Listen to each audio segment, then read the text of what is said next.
Listen. See that? All right, we're live. All right. Welcome, everybody, to Grateful Goddesses GGTV. We're back. We're back and we have a Yay! new season. Yay. And we have some changes this year, and I want to talk all about them. And I'm really excited to share this with you. If you're watching on my Facebook Live page, you can still join us live in the studio audience here at pulver.com. Just go to pulver.com and look under GGTV, and you can be part of the interacting studio audience. So tonight, this is what we're going to do. Here's our outline. What is GGTV? I will explain. I'm going to introduce the why of gratitude and giving.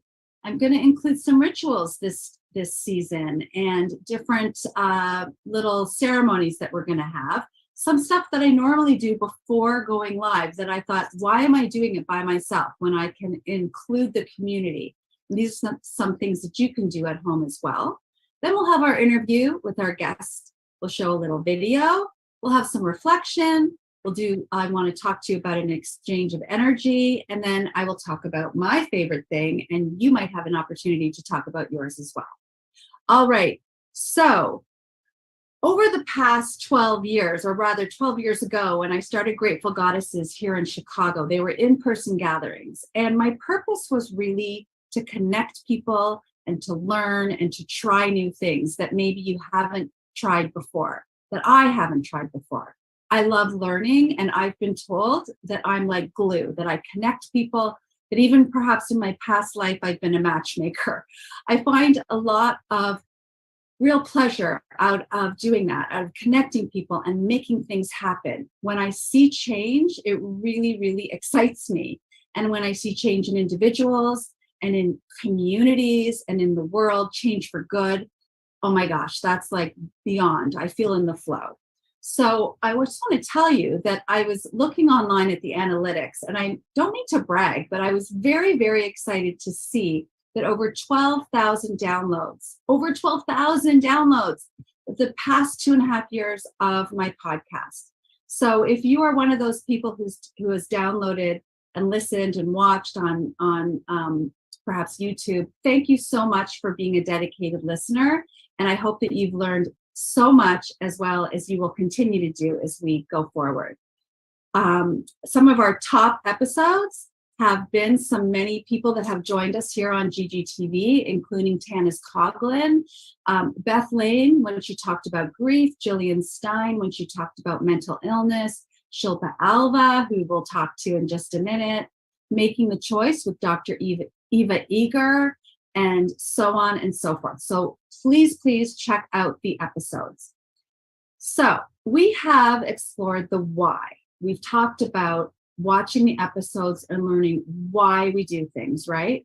But what about the how? How can we now understand, okay, this is what we want to do. How are we going to do it? How are we going to create actionable steps to actually do these things? How are we going to spread our why and make a change in the world and help others?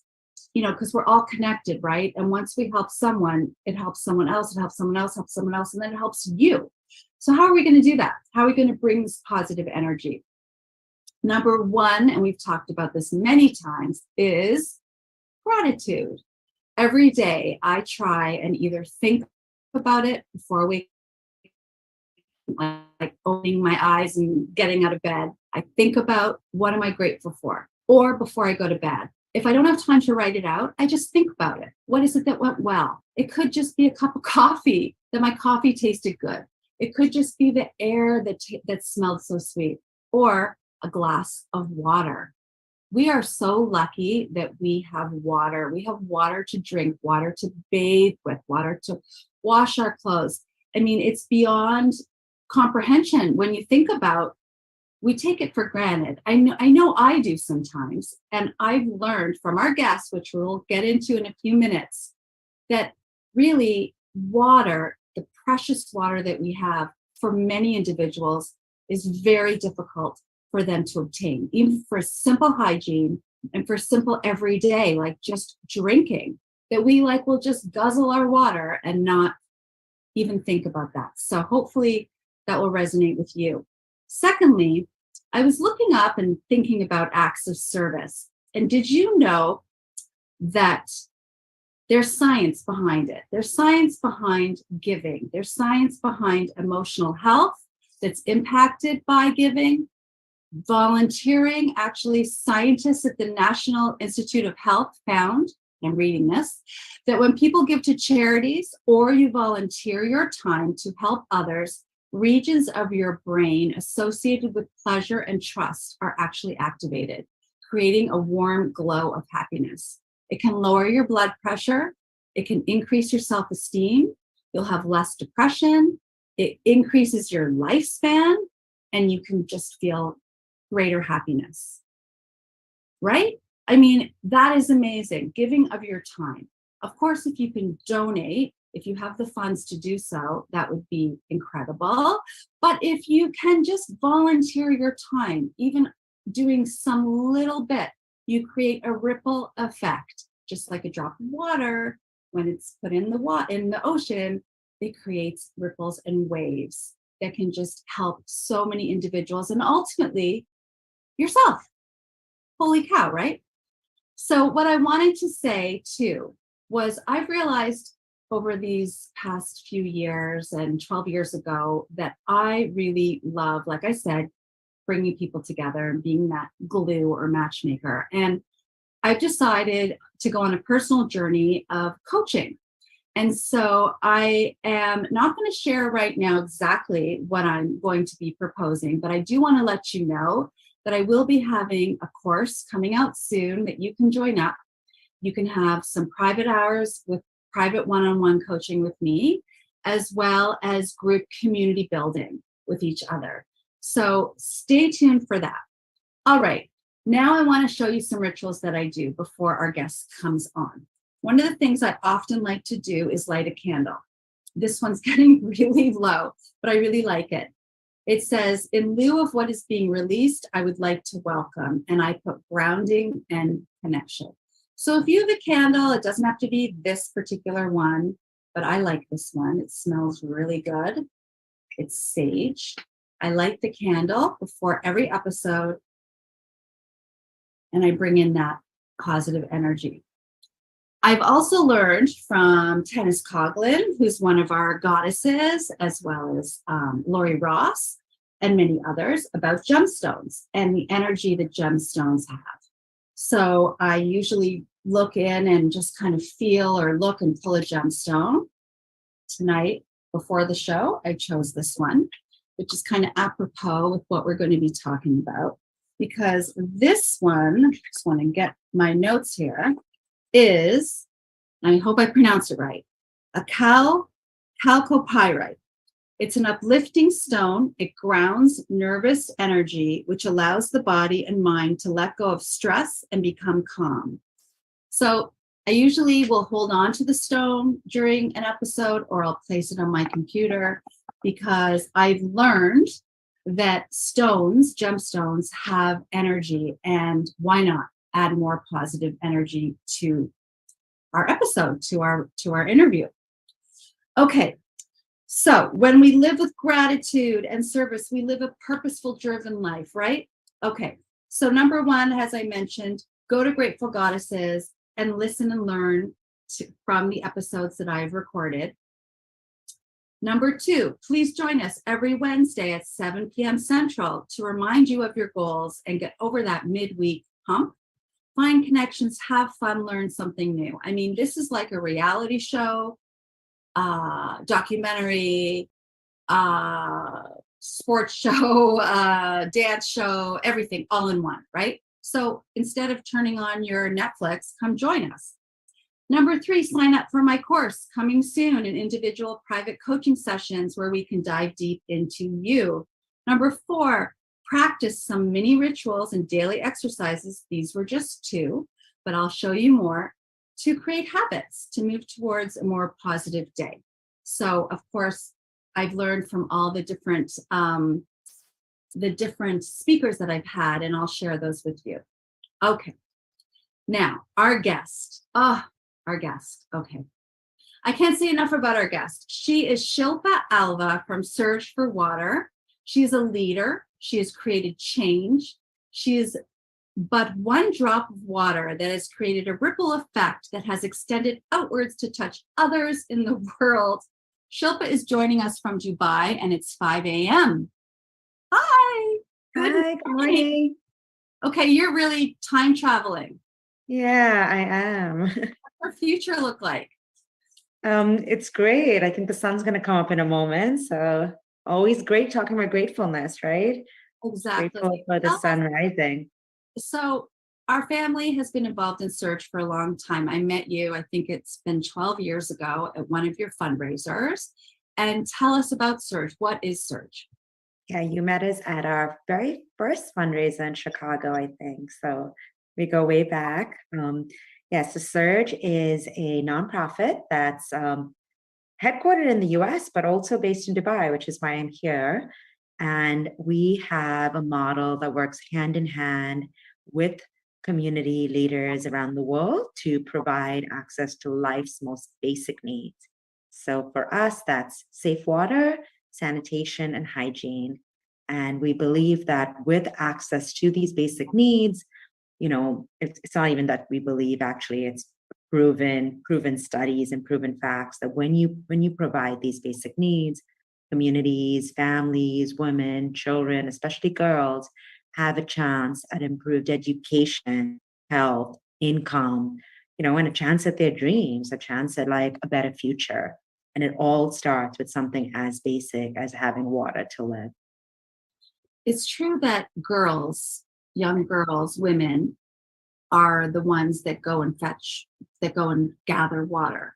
Can you tell us a little bit more about that and how that might hamper their daily life? Yeah. So women and girls are disproportionately impacted or affected by the global water crisis because in most societies around the world, and even developing, it doesn't matter. Like in a lot of societies, women bear the responsibility of caring for their family, right? Caring for young children. Of course, there are many men that do this as well, but the primary responsibility falls on women and on young girls. And when you think about something as basic as water and what it's used for, right? It's, yes, drinking is the obvious one, but it's also bathing, cooking, cleaning. It's the woman's responsibility. And, as a mother, if you need help, you're probably going to tap on your daughters to do it. And this is what we see. We see young girls, like really young, like you see a 6-year-old with a baby, her little sister strapped on her back, and 2 jerry cans in her hand or one on her head, walking that long distance, an average of 6 kilometers a day to get to the water source. And what happens, right, when she's doing that is, where should she be instead? She should be in school. She should be playing. She should be doing things that a child supposed to be doing. But instead, it's her responsibility to bring water, fetch water, collect water for her family's survival. And then we see this continuing, right? We see this as teenagers. We see this as young mothers.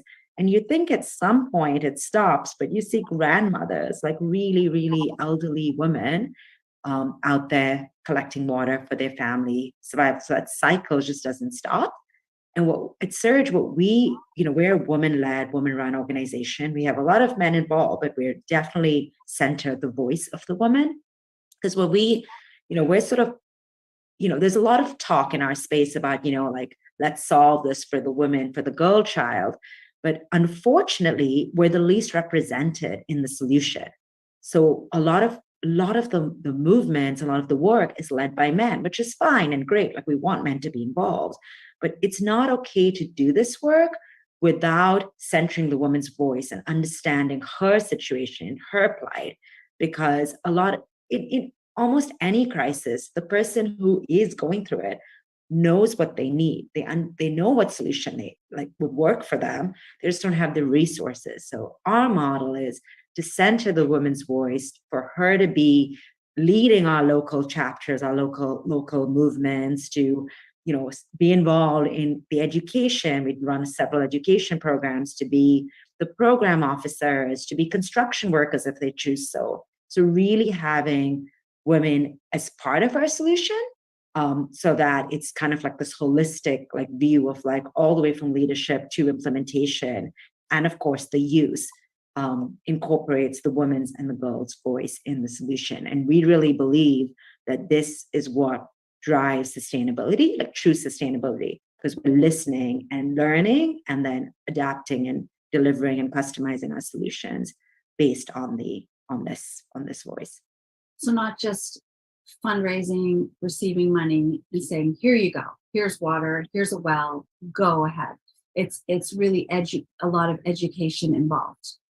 So that's It's education. Yeah, it's education, Karen, and it's also partnership. I would say it's honestly, because education goes both ways, right? It's not us educating the community is also educating us, and we keep evolving. So for us, we always say it's hand in hand. So just like really basic, right? Like we're literally holding hands with our partners on the ground and saying, yep, we're going to do this together. And we're going to learn together. We're going to celebrate successes together. And if we have issues, we'll handle those together as well. How did you get into this?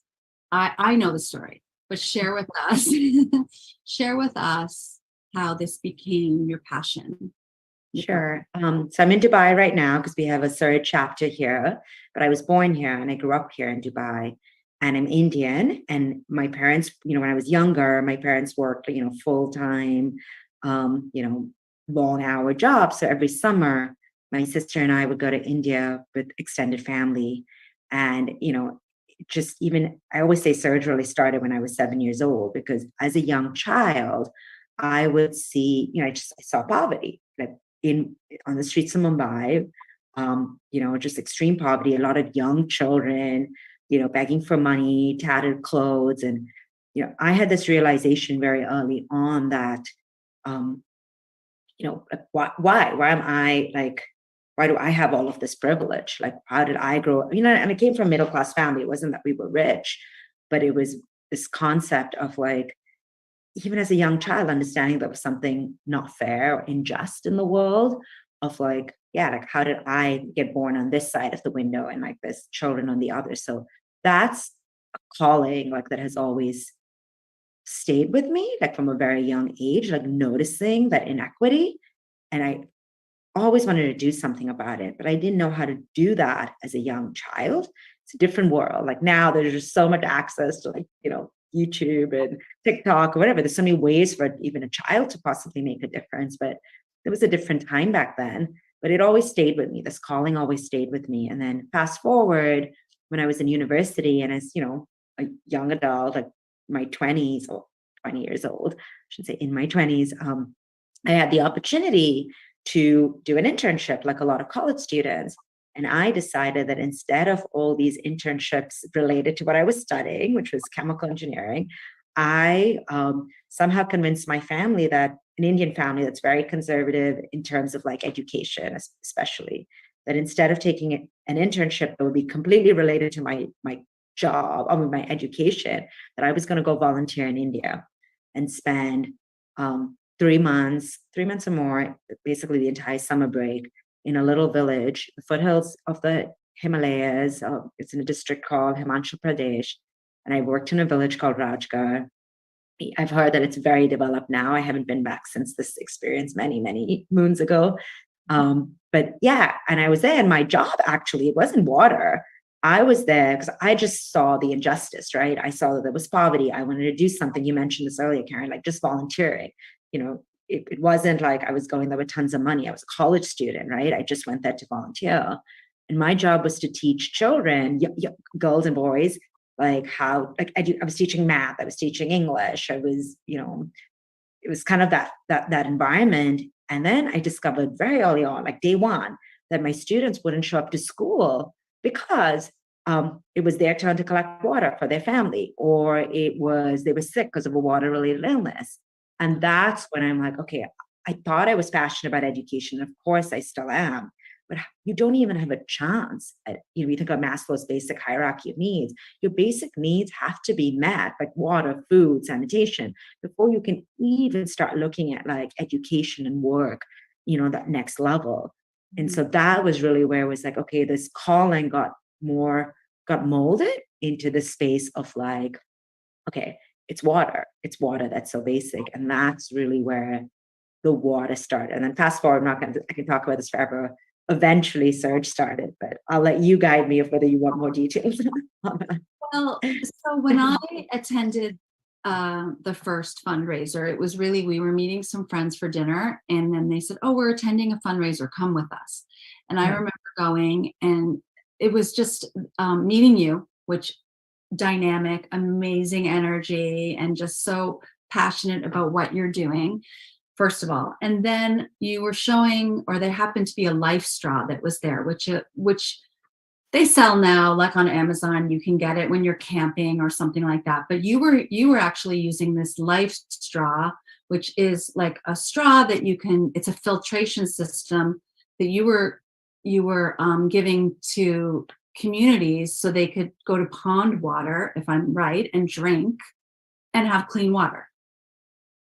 Right? Correct. Yeah. Yes. And I was like, what is this? And wow, what a great idea. And I think we took a picture, or we brought one home maybe, and I showed my daughter, and it was her bat mitzvah, and she had to do a mitzvah project, which is a good deed project. But I was showing her, and she was like, that is the coolest thing ever. What does Surge do? And we were talking about, you raise money for many different things, but one of the things was to provide these life straws for individuals, for communities. So she and I talked about how can she raise money. And this is what I mean by volunteering. It came from her, of course, with my motherly guidance. But we were saying, like, how can we raise money? You know, there's bake sales, there's car washes. But her name is Skylar, and we were just talking about skylights and candles, and all of a sudden the idea came up that she was going to make beeswax candles, sell them, calling them skylights, and the money would go to Surge. So she made I wish I had some. I was looking, and they're all gone. Like, we sold them all. Of course. Yeah. They're gone. But I thought I had saved a pack. But anyway, maybe we'll do it again this year, because it was great. It was right for the holidays. There were 2 candles. Then there was also a set for a menorah made out of beeswax with a wick, very simple to roll and make. And she had a card, and it said that all the money would go towards Surge. And I don't remember how much exactly she raised. Maybe it was $500, but it was enough for a community. Yeah. Right? I want to say it was like past 1,000. Yeah. And also I think, you mentioned earlier about the ripple effect. And I think that this is a very powerful story for multiple reasons, because Skylar was the first youth, like, young girl to do this, right? And then she went on to start a school club, right? Like very soon after that. And since then, we've had several other bar mitzvah and bat mitzvah projects sign up because of that. We actually had one that just happened because, it continues. Like, children, we can say anything as adults, we can say anything we like, but a child's going to be inspired by someone else their age, someone that they can relate to. And so that it continued. We had so many other youth celebrate their bar mitzvahs with us, but also start youth clubs. So we had several other school clubs. She started a school club. She did a Surge for Water club. That's right. Yeah. I didn't forget that. I was like, yeah, but that she was the first one, so quite really a pioneer in our space. But to me, that's like the point of ripple effect. Like, you never realize, because she, as a child, like 13, right, 12, 13 years old, like, you don't realize like what you do and what you say and how it can impact others. And she just did it for the sake of, partnering with us, giving back, raising funds for water. But then that continued to impact so much more. So yes, she raised, $1,000. Let's just say it was a long time ago. But since then, because of that initial stone of like that ripple, tens of thousands have been raised from you. So I just want to say yeah, that's grown quite significantly from that initial movement. You're so I should have had her on. But yeah, she was really passionate about it at the time. It's so long ago now. But then my younger daughter was, for her bat mitzvahs, like, she wanted to also raise money, but she didn't want to copy her sister. So she made soap. Here's some soap that she made. And she actually put little beads in it Beads of Hope, I think it was called, or Beads of Courage, something like that. I mean, she's 20 now. It was a while ago. But she made them, and then since then has done some soap workshops. That this is some mica powder that I was talking with Lauren before and saying, maybe I'll do a soap workshop. We just need someone out there to sponsor for the materials, and then we can send you materials. You can make your own soap at home, and we can teach you how. And then the money that's raised goes towards helping individuals who don't have proper hygiene. Tell us about your soap making that you do with individuals in underdeveloped countries. Yeah. So when you talk about basic needs, soap is also a basic need. So with Surge's work, right, I mentioned earlier, we do water, sanitation, hygiene, and menstrual health, actually. So I didn't mention that specifically earlier, but yes. yeah. So in the hygiene space, we're still going through a global pandemic, but we were sort of really absorbed by it. Even just last year, a few months ago, and washing hands with soap was one of the biggest ways to stop the spread. Yet 3 billion people around the world don't have access to soap in their homes, right? So this is just crazy. Like, you talk about like odds of survival. Like, how do you even how does someone even have a chance without water, without soap, without a toilet, right? Things like that are so basic. So yeah, in our communities, we work in really rural, remote areas. We're in the mountains of Haiti. We're like super inland in Uganda and Cabramatta and Kalaki. And bar soap which is what they use predominantly, was very expensive during the pandemic, especially. And then, just with the war in Ukraine, supply chain issues, things like that. And so with an amazing sponsor, the company's called Soapbox Soaps, they funded the production and distribution of 500,000 bars just in 2022. We started with them in 2021. We've been doing the soap making classes for a long time, but we were doing them on a small scale. And they came in and they were like, "We love what you do." They have one of those models that you buy a soap, a bar is donated. So they partner with orgs like ours, which is amazing, because then we were able to use the funds from them to really scale our program. And, our goal for this year was 500,000 bars. We will achieve it. We'll actually exceed it. But in addition to that, something that's really core to Surge's model is it would have actually been much easier for us to just buy the bars and distribute them. But we don't want to do that. Instead, we educate the communities, schools, so like, health clubs in schools, women in marketplaces, health centers. Yes. And we teach them how to make their own soap. So then they actually have a skill that they can go on to produce and sell. We've had like over 50 like small businesses start up that we know of, and this is in Haiti. Many more we sure are happen that we don't always get that information if someone makes it and sells it, but at least 50 just this year that have started up. And yeah, we plan to keep growing that program as well. And it's incredible because it's another way of like teach a man to fish, right? And they have food for life. To individuals, they're not just they're learning how to do this to be self-sufficient, and it's going to be sustainable for them. Right. And finally, I wanted to ask you about the menstrual health program. So my daughter, Taylor, my younger daughter, was involved in an event, I think it was for 2 years, and right? I think Yeah. it was. Yeah, pre-pandemic, yeah.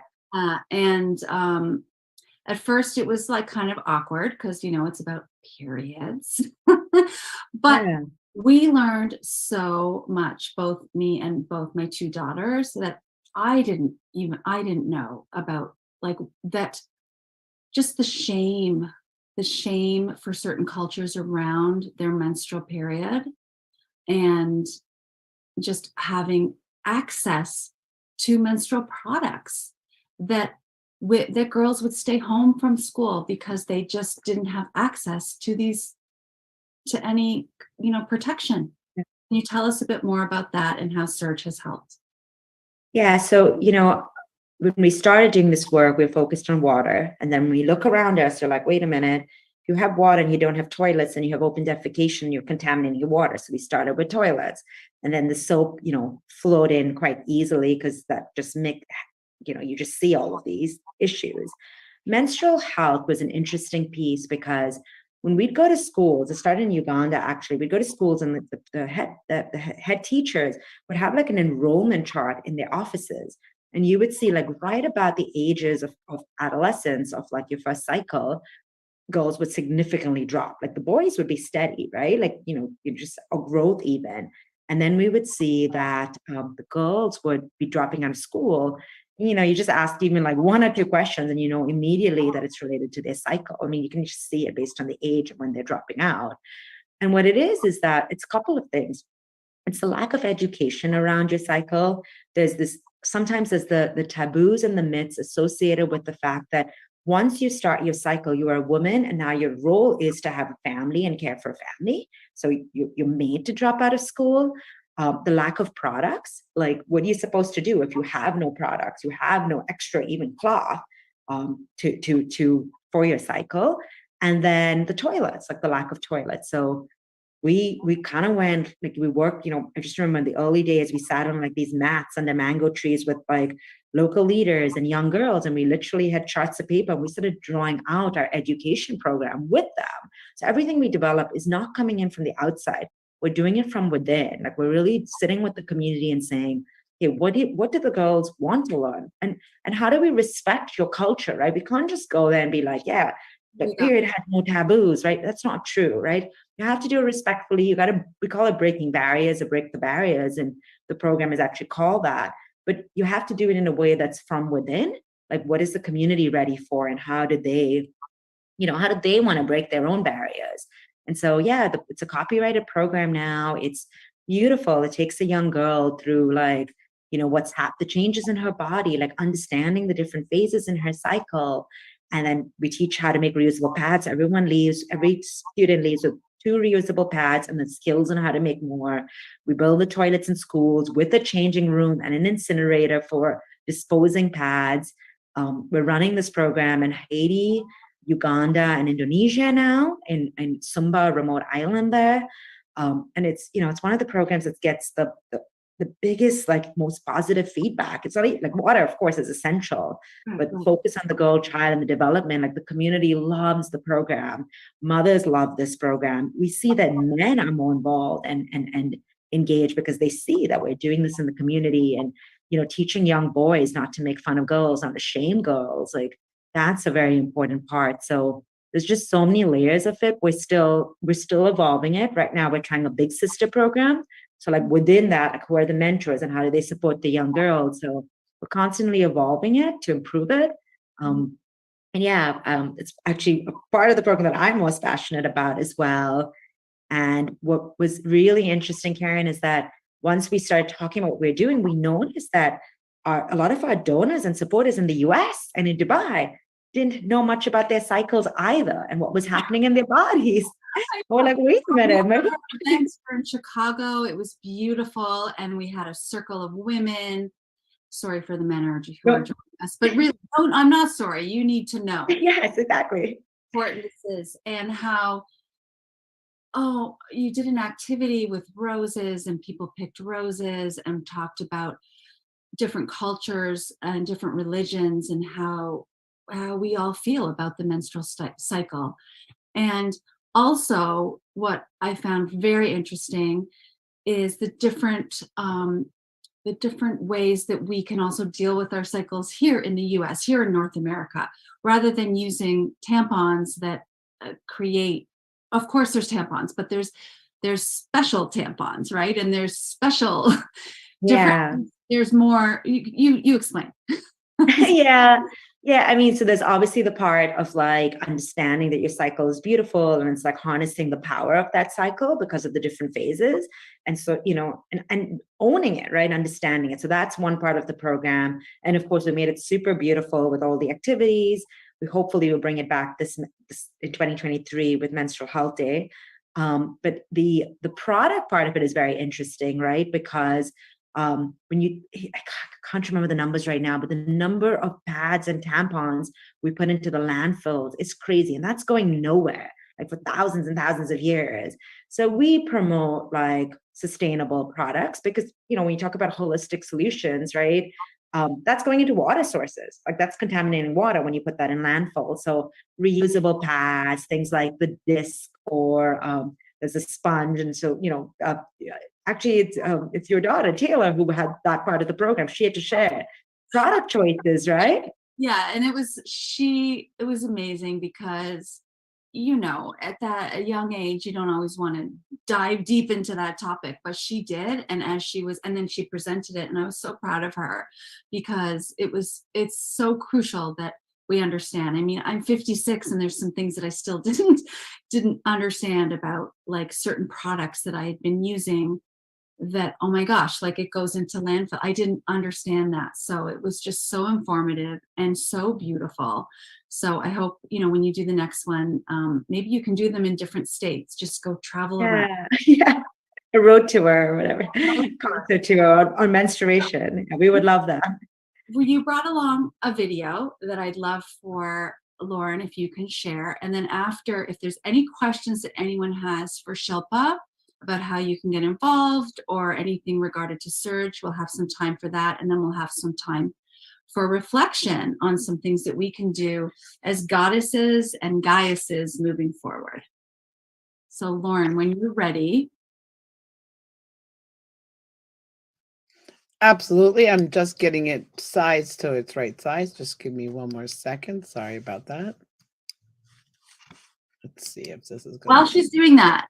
Oh, there it is. Okay, go ahead. I'm just going to move this little things. I was going to say some ways for saving water. Yes. Close the tap when brushing your teeth. Oh, that's right. Can you hear? Yes. Every family needs water for survival. But in many parts of the world, it is far from home and not safe to consume. The responsibility for bringing water into homes largely falls on women and girls. Walking long distances for water keeps girls away from school, denying them the education critical for building a better future. But every child has aspirations. When I grow up, I dream of becoming a teacher. When I grow up, I dream of becoming a nurse. When I grow up, I dream of becoming a doctor.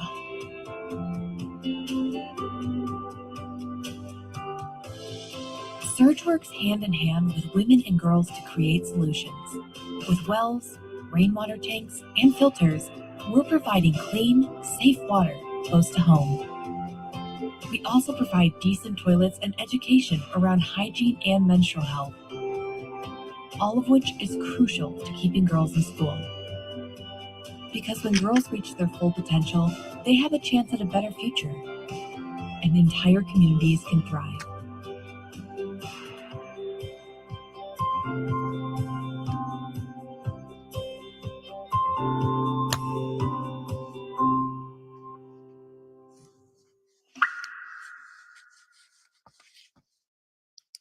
It is so beautiful, that video. Lauren, you just saw it for the first time. She wanted to see it with everybody. What are your takeaways? What are your thoughts? I'm putting you on the spot. Yeah. I love to do that to you. It's okay. It's okay. First of all, the video is beautiful, and it's very clear that this is about helping an entire community. It's not just about one person, and that the ripple effect will go everywhere. Yeah. And it's very powerful with real people in it, as opposed to just being talked at. Sometimes the programs don't give enough information or real life action to be able to see. So it was beautiful. So far, I've learned so much from you, so it's great. I don't know what else. Of course, you can donate if you choose to. It was Just Giving Tuesday yesterday, and I know there's so many charities out there for donating, but I believe you had, for $24, if donated to Surge, can help towards a well. Is that correct? No, $24 provides a family in Indonesia a water filter in their homes, and that that water filter lasts for several years. So we just think about it, like a lot of families in their homes, they may have a tap in Indonesia, but a lot of them don't. They're collecting water from a distance. And then how do you purify that water? So we install household filters so they can have clean, safe water in their homes. And yeah, that's just $24. And you think about what we spend $24 on, right? Right. And then an entire family can have safe water. But for anybody who wants to do a well, to drill a well is $10,000 because that's a lot more. But And then to rehabilitate a well is $3,000. Yeah. a little goes a long way. Check out the website. And also, if you can't, financially give, there's lots and lots of ways that you can volunteer. And as I mentioned earlier, how beneficial that is. As a grateful goddess, like, I know when I volunteer my time doing different things, it just feels so good to be helping others that it circles back to me. Like, we're all connected and it all comes back and helps you. Does anyone here have any questions for Shilpa at all that's in our live audience, or any comments on the video that they just saw, or anything that they've heard? Okay, if you are interested in helping Surge, again, it's written in the chat. And if you're listening, surgeforwater.org/donate. So Shilpa, And I just added the $24 link too, in case anybody, that's a more accessible one. Shilpa, you were one of the individuals who inspired me to think about becoming, this grateful goddess and starting, because I started to think about, what do I love to do? What is my purpose? What am I interested in? How do I feel the flow? How do I feel good inside? And it's about helping people. And I love showcasing you. I love showcasing, there's Michelle Marie here from Astrological Tarot. There's Tanis Coughlin from Chula Lifestyle. And I see Camille Cower. She's got it. I don't see you, but I see your name, but you're here. So I love helping individuals. And with that being said, I do have to say something. And this is kind of hard to say, but I'm just going to put on my armor and say it. So GGTV is an exchange of energy, right? Tanis will help me with this. I take the time to research, I plan, I set up interviews, I develop lessons. So the nights are great for you. The production from Pulver Network, from Jeff and Lauren, takes work too, and I'm really grateful for them for helping me over the past few years, and all the connections, all the people that they've put my way. So in this exchange, I know that we asked donation towards Surge, but perhaps in the future, maybe not tonight, or maybe tonight, if you feel inclined and you do enjoy the shows, if you would consider giving a donation to Grateful Goddesses, to my Venmo. And tonight I will donate that directly to Surge. Okay, so whatever you give to me, I will give to Surge, but in future, I will use it towards production for the show. Any amount is appreciated. My Venmo, I should have typed this, Lauren, earlier, but it's at Karen Pulver. Okay, and then I look forward to classes, to coaching if you're interested, and many more fun things ahead. I'd like to end the show. Oh, that's perfect. The K and the P are capitalized. I don't think it matters, but yeah, I don't know. I don't think it matters. And if you're in Canada, well, we'll figure out a way. We'll figure out a way, because I know you don't have Venmo. We'll figure out a way. I wanted to end the show tonight with talking about some favorite things, because I do talk about that on our episodes. And I'm wearing a favorite thing tonight that my girlfriend gave me just recently for my birthday. And it's called the Tree of Life Movement Intention Stick. And inside, it's a very nice necklace. And inside are intentions. So you set your intention, you choose your words up to 3 from this little chart, and they're waterproof apparently, so I can shower with this. And it's by this jeweler, Scott Berger. I hope he's watching, Scott. And Addison Taylor Design That Defines. And my friend gave it to me for my birthday. And what I love about this is that, birthday gifts, what do you get for someone, right? And she was like, this is something so meaningful. So you can change your intentions, of course. I'm all about energy and putting out there to the world. So what I have in here, what I need right now is trust, courage, and to just be. That's what I have right now. Don't ask me why. That's just what I was. Janice is shaking her head. That's just what I just turned straight to. There's lots of things here. There's oneness, belief, faith, gratitude, etc., etc. And you can change them. So that's one of my favorite things right now. Does anyone here have a favorite thing that you brought along to the show? Because I know I often say when you register to bring along a favorite thing. It does not have to be a product. It can be a ritual. You're not shaking, you're nodding. That's what I meant. You're like nodding. Okay. Shilpa, what is one of your favorite things? I think, Karen, I shared this on your last show too, but I do have it, but it's whatever. It's 5 a.m. I don't know where it is at this place at this moment, but I stopped wearing jewelry like a lot, but I have these precious stones that actually an artist in Haiti, Lisa Talleyrand, if she is watching, she's an amazing artist.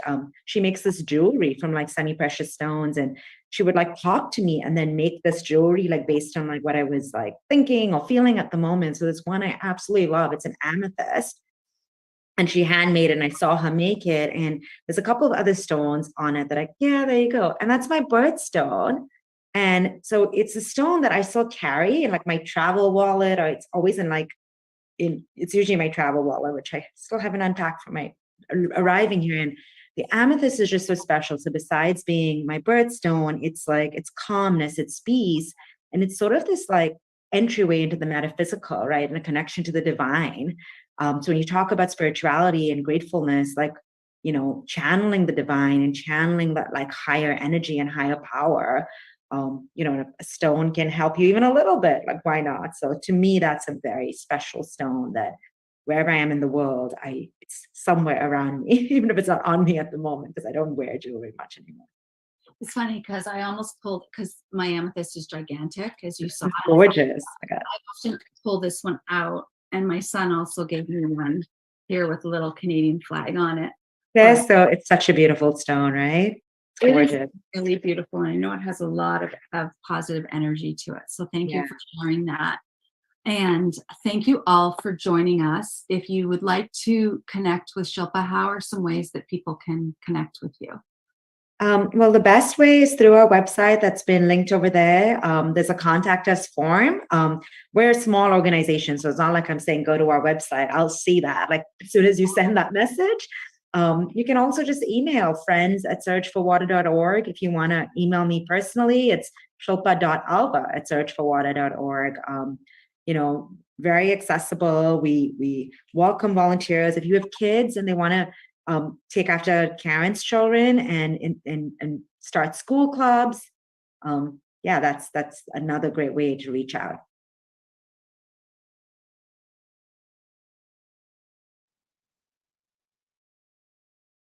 Hello, I think either I froze. I think I froze, right? Yeah, it lasted till the end. You said if you have kids and they want to do something to contact you, right? Yeah, if they want to follow the inspiration of your girls and start school clubs or bar mitzvahs, like, I can help there as well. Taylor and I can help there as well. If you perfect. High school, we can help you we kind of have a curriculum. I know that I helped Skylar with that because I'm a teacher, and we wrote out all the different lessons and all of that, which was really fun. I can help. As we end, I just wanted to you probably know this, but some ways that we at home here can save water. When soaping in the shower, I know you're going to think, oh, I don't want to do this. Soap yourself, shut off the water, soap yourself, then turn the water on. Okay. Use a washing machine fully loaded. That goes for a dishwasher as well. Always double check the faucets to make sure that they are shut off. Okay, take short showers. Just get to the basics. The pits, your face, done. Use soap for bathing instead of shower gels. I was looking at this because shower gels require more water to get off, as much as we like those shower gels. So those are just some ways. Of course, you can check your toilet. There's different toilets that use less water, but it all, again, the little drop creates a ripple, right? That can change. Thank you, Shilpa, so much for joining us on Grateful Goddesses. We're going to see you back, Lauren. You wrote down dates, but I'm going to be back returning December 21st. And we hope to see you back. Thank you, everybody. Thank you. Bye, Shilpa. Have a great day, December 1st. Thank you. Enjoy the day. Well, we're going to bed. Bye. Recording stopped. Hey, Eric. Can't hear you. You're muted.